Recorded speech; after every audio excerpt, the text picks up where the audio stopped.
Let's just get this story in here as well. Manchester United staff have been given a week to decide if they want to resign as the club's new co-owner under Sir Jim Ratcliffe moves to end the work from home thing.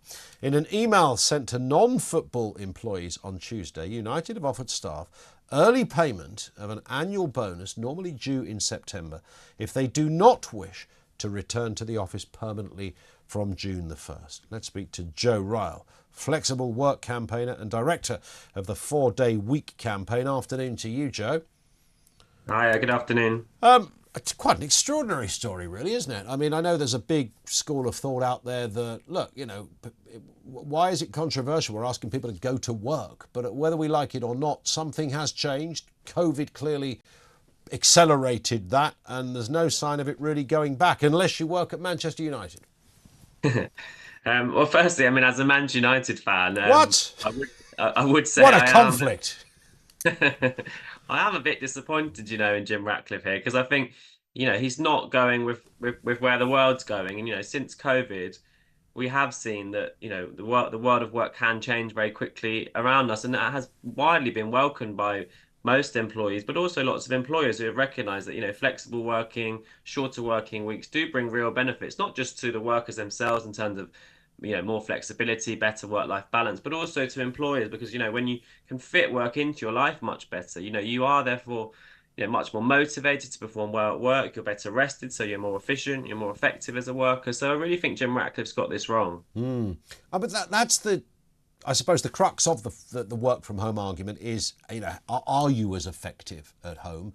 I understand, Joe, I'm sure you've got more data on this than me, but there is a sort of a mixed review as to how that pans out.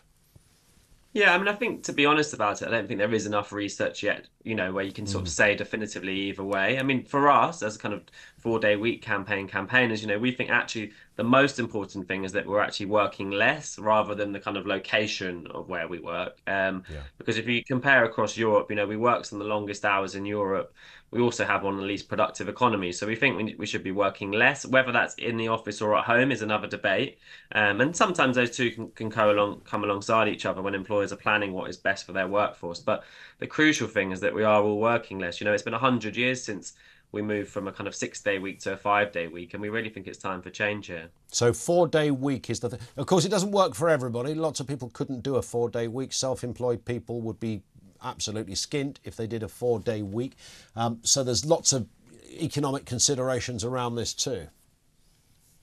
Majority of the economy probably could move to a 4-day week almost overnight. Obviously, that wouldn't be a wise way of doing it. You want there to be a kind of transition to getting there. But we do think in the long term, 4-day working weeks could be viable for most industries across the economy, and they would still remain profitable. So it absolutely is the direction of travel. COVID has shown that the world of work can change very quickly. Workers have had a taste of more freedom, more autonomy at work, and they want more of that, not less. So I think Jim Ratcliffe's really got this wrong. Well, considering he owns an organisation where the people, the prime front-facing staff, i.e. the players, only work 1 day a week. So, I mean, he's got some front, hasn't he, this fella? Well, yeah, I mean, look, there could be a reasonable arrangement where there's a certain amount of days in the office, a certain amount from home. And let's remember, I'm going to be honest, some people prefer working in the office. There is benefits to being around colleagues, not being so lonely, kind of on your own. So there's different approaches to doing it. But I think what Jim Ratcliffe's kind of the impression that I get from his emails that he's kind of shutting down these kind of newer ways of working, saying we're just going to go back to what it always was, and I Yeah. don't think that's right. So yeah. There it is. Joe, thank you for your time, sir. Appreciate that. Joe Ryle, flexible work campaigner, director of the 4-Day Week campaign.